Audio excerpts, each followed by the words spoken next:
What's up, everybody? Welcome back. It's Joey. You're watching Vegas D-Tech. Got another episode here for you. And today, guys, I'm going to be doing some Q&A. I promised some subscribers out there that I would actually answer some questions. So I actually brought out all of the reports here today. So let's go ahead and get a little walk around here. Another walk and talk. And let's get to it, shall we? All right, so guys, there was an actual channel out there, YouTube channel that I watched the other day, and it was called the other me, right? And this gentleman went out to the lake, and he went out to one of the coves that he has, he had been to here just within the year. And he went out there, and the cove, I'm gonna put some pictures up here for you, complete and literally obliterated to nothing but mud and cracks. And this cove, man, not only was it reduced to mud and cracks, but it had all these dead fish, man. Carp, just pooled with carp, man. Big carp, man, like 2-3 foot carp, man. And they were just dead, and everybody was like, how in the hell can, all these carp be dead like this? And it's just how fast the cove dried out, man. Because what happened was, at one time, this was an actual cove, and the fish got ponded out. And what that means is that there's a channel, and the fish was able to actually go into this channel, but didn't realize that they were getting ponded out. And then what happened is that the water receded so fast that the channel turned into a pond. And so now the carp is ponded, and they don't even know it. Kind of like the people here in Vegas. They don't know. They're like carp that are being ponded, right? So that's what happened. Once they got ponded, the sun just dried out what was left of the pond, and these poor fish, man, are doing everything they can to try to go as deep as they can into the pond, and literally burying themselves in the cracks and dying. It's a terrible shame, man. And I'm going to show you, leave some pictures here for you to take a look so you can see for yourself exactly what I have been seeing. Okay, so one of the first questions that I'm asked here is by a subscriber, Debbie G. Okay, so Debbie G says, why is the water continuing to drop? Why won't it level out? A lot of reasons, man, but you know what? The main reason here, if you take a look, is just basic arithmetic. Okay, it's about inflow and outflow. So the current inflow is 11,990. Actually 11,977. Okay, that's the flow coming in, and our flow going out is 15,700. There's your answer. When there's considerably less flow coming in than is going out, you're going to have a disparity, and that's the reason why. But the other question they had was, why doesn't it just level out at some point? Like, yeah, I understand that, it'll never be back up to 1983 levels, but why won't the water just level out? Why does it just keep dropping and dropping and dropping? And it's because, guys, what I was telling you is that, when you're in a channel, a V, the volume at the top of the V, you're going to have a lot more water. It'll take a longer amount of time for that water to actually see a droppage than when you get down deep into the channel. So when you're in the center of the V, the volume of water is considerably less, and it goes just that much quicker. Okay, so there's a lot of other reasons why this is happening, but that's the quickest way that I could tell you, man. Inflow is less than the outflow, and you get deeper in the channel, water's going to go. And now these coves that had water are turning into ponds, and literally thousands of fish are being marooned in these ponds to dry out and die. It's sad, man. It's terrible, and it's sad. So anyways, another question from Cindy Alexander, and she's asking me, how much time does Lake Mead have left? Wow. That's a tough one to answer, man. But I've been going through, I went to UNLV, and I have a couple of friends out there that are geologists, and of course geologists, they study rocks, but they're able to use projected, they have projections, that they actually use, and they have their own calculation tables as to what they think. And what they do is they take a look at the current volume that's in the lake, and they take a look at how much we're losing, and how much we're actually losing is 2 to 5 feet per week. 2 to 5 feet per week. So they're able to compute that into their projections, and they take the inflow, which is 11, and the outflow, which is 15, and they've given me a time frame. Okay guys, these are from students at UNLV giving me a good time frame. I don't know if you're gonna like it. You might tell me it's BS, but you know what, it's something, right? And what I'm gonna show you the graph right up here.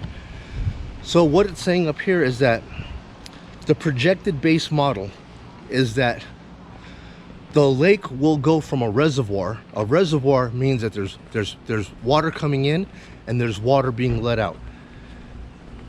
At what point does Lake Mead just turn into a lake, which means it no longer is expelling water? It's just a lake. There's nothing coming in, nothing coming out. At what point does that happen? And the projected model here shows 2.74 years. Or 1,002 days. 2.74 years, man. And all crap is going to hit the fan. You know what I mean? People don't know it. Once again, like the picture that I showed you with those carp that got ponded. Many of these people here are just too busy figuring out how to make a living, paying for these homes, that they just don't have time to lift their head up and take a look at what's going on. And that's just the sad reality of it, man. And these people here have an opportunity to become ponded if they don't actually wise up and straighten things out. I don't even know if it's too late, to be honest with you.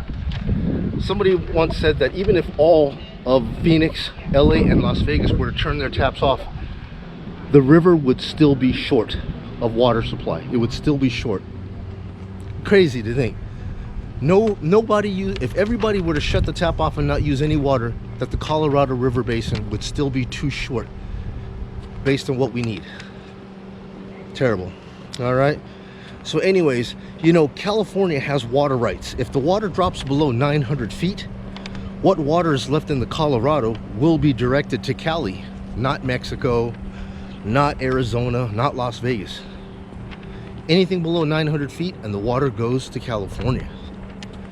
I don't know how that's going to look for the rest of us out here, man. What are we going to do? I mean, yeah, we do have that straw at the bottom of the lake, so whatever flows in, we'll still be able to trickle that water out, but for how long, dude? How long is that going to hold up? I have no idea. So the next question I have is from Slap Yo Mama. Yeah, that's his name, I guess.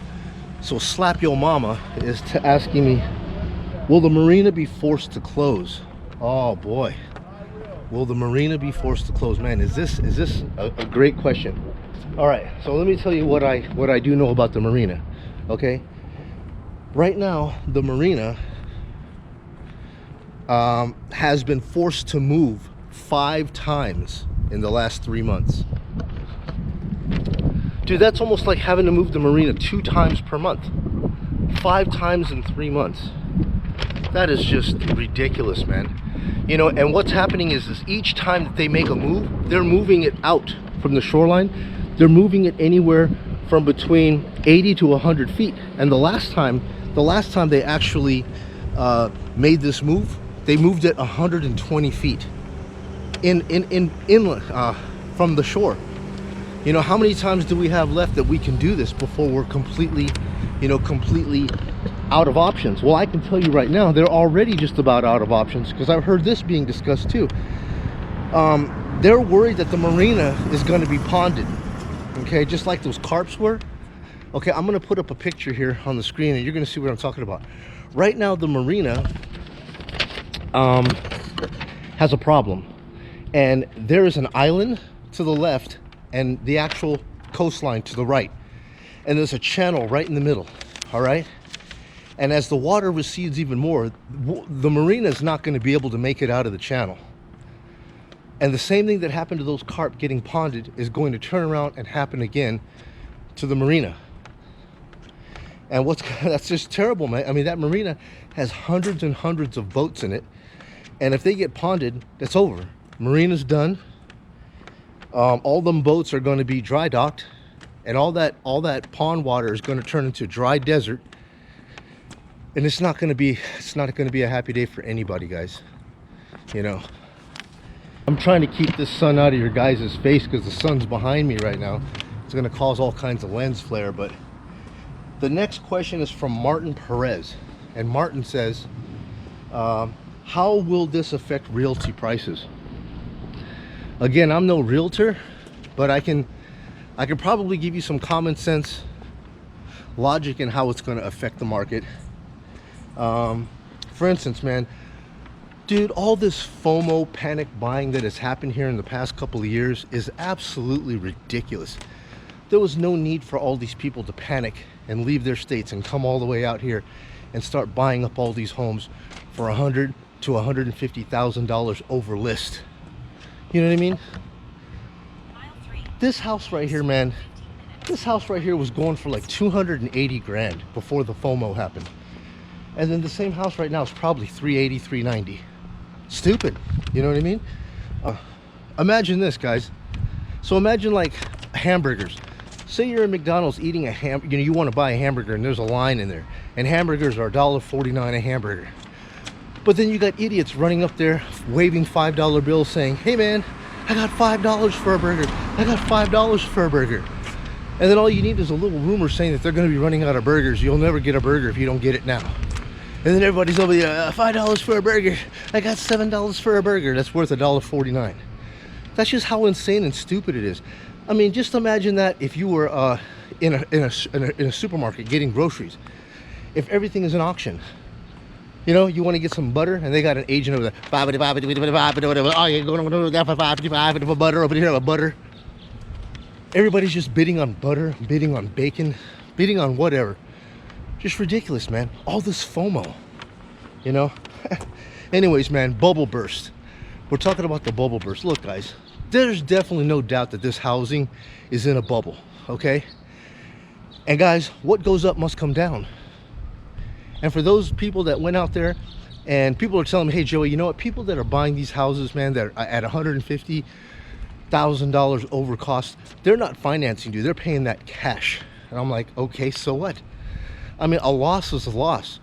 You know, when you sell your position, you lost 200 grand. If the price comes down 150, 200 grand, you lost. You know, now what it really hurts is that if you're financing. So if you're one of these people that are actually financing a home and you agreed and you signed that loan for $480,000 and the prices come down, dude, you don't own the home no more, dude. The home owns you. Sad, man, sad.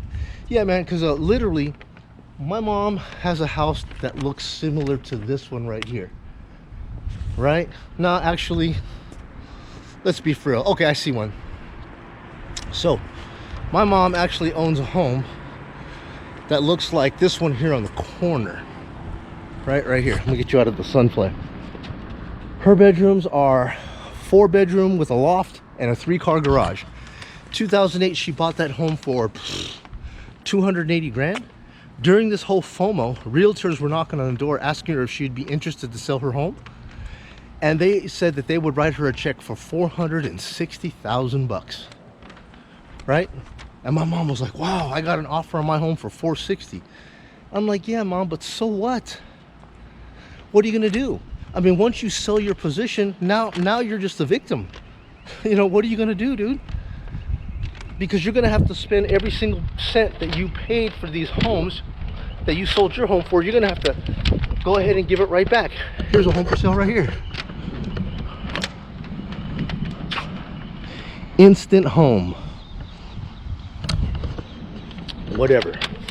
So yeah, man, and then my dad, right before the C virus hit, he moved down from Oregon and he got into a 3-bedroom, 3-car garage for $270,000, which is exactly what it was supposed to be. And then the following year, FOMO came in, and once again they're reappraising all the houses in the neighborhood, and they told him that his house is now worth $390 in 1 year. Is that sustainable? Does that even make any sense? It makes absolutely no sense, you know. But anyways, man, first of all, who would want to buy a home in a bubble? You know, would you want to buy a home in a bubble? No, nobody would want to buy a home. But if you're going to bite into the FOMO that there's no homes out there and that you're going to be running out of homes, people are they're putting that fear into you to buy the home. And then on top of that, put in this thing where the water situation out here is creating even more uncertainty and doubt. You know, that you don't know if you got 2.74 years to figure out this water situation, what happens if they don't? What happens if Lake Mead just turns into a lake and whatever water you have there is water? You know what I mean? Unless some people are going to go out there and start drilling for water, going down 10,000 feet in their property to try to hit some aquifers. I don't know what the other solution is going to be. You know, so I don't trust the news or city officials. Now, I'm not saying that I don't trust everything. I'm not going to say that everything is a lie. I'm just saying that a lot of this stuff, man, I just don't believe. You know what I mean? Like, I remember when this whole thing with masks came out. They said, oh, you got to wear a mask. And then they said, oh, you don't need a mask. It doesn't do nothing for you. And then they come back and say, oh, you need 2 masks and all this other crap. And then when you finally asked, oh, Mr. Fauci, why did he say that we didn't need a mask? He goes, well, I didn't want to alarm the public and have everybody run out there and use all the masks and not have them for medical personnel. Understood, man. You know, understood. You could have just told us to make a scarf and tie that around our face until things get caught up. But to just flat not want to alarm the public and just say any old lie just to keep you in the dark, out of the loop. And guys, this is exactly what I'm talking about is going on. And it's quite disgusting, man. And it just, I can't stress enough, man, that if you have any financial investments or any kind of ties out here to family that lives out here in Vegas, or you're thinking about moving to the Vegas area, keep all of this stuff in mind. I don't even care if it's Arizona, if it's Vegas, if it's Southern California. Realize, man, that if the Colorado doesn't see water soon, man, we're all going to be in a world of hurt. And I don't know what the solution is going to be, dude. I mean, for too long we've always said, oh, the problem is down around the corner, the problem is on the curb. No, the problem is on the doorstep right now, dude. And it's damn near too late to try to get this thing fixed. So anyways, man, these city officials don't want to alarm you, right? They don't want you to freak out and run for the hills like the Beverly Hillbillies. Hey, do you guys remember the mayor on Amityville in Jaws, right? When Roy Scheider was telling him, dude, you got to shut the beaches down, bro. There's shark attacks out here. There's sharks. And the mayor was like, oh, come on. Don't alarm all these people, man. We got to make money. Summer's coming, dude. The money, the money. That's exactly what it is here in Vegas, man. It's all about the money. Yeah, so the reason that I don't really, you know, trust elected officials and what they tell you is because I know that these guys have a secondary plan. They have a bug out plan. You know, they've got property in Boise, they got property in Montana, Denver, and if doo-doo hits the fan out here, all they'll do is run for the hills, man. Vegas will be left to fend for itself, and that's the sad truth. So anyways, guys, I'm not trying to fearmonger and spread, you know, a bunch of worry. All I'm wanting you to do, guys, is be aware. You know, ponder your options, dude. Think for yourself, dude. If you have to, you know, go out to the lake and look for yourself, or watch more of these channels that actually bring you along, you know, and see for yourself. The news don't want you to see how actually bad it is. They'll report some of it, but they won't get down there and report the most of it, you know, or the best of it. And the only way you're going to get stuff like that is from on-scene ground reporters like myself that try to get out here and gather this information and give it to you straight. And guys, in the final word is, don't be a ponded out carp, right? Just don't let that happen to you guys. You know, too much of the time here, I just feel like a lot of the people here in Vegas, they're just like the carps. They swim around mindless and they don't even know what's going on around them, and they don't realize that the channel just dried up and now they're ponded. And that could very well easily happen to the people in this neighborhood, you know. I really don't want to see that happen. I hope that there's a solution soon. I hope that somebody can come up with it. I hope that we can level out this lake. Man, we need more rain. We need better allocation of water. I don't know if we're going to do it. But that time frame, 2.74 years or 1,002 days, it's a starting line, man. It's a starting line. It's the countdown. So anyways, guys, that's all I got for you today. It's Joey. You're watching Vegas D-Tech. My God, it's about 110 degrees out here. I am parched. The sun feels like it's literally 10 feet from my face. And people text me, go, dude, you live in the desert. What do you expect? I know. Been out here since '83, man. Anyways, that's all I got for you guys. Y'all be cool. Stay cool. Stay hydrated. And I'll see you guys back here on the next episode. Joey Vegas D-Tech, you guys be well. Take it easy.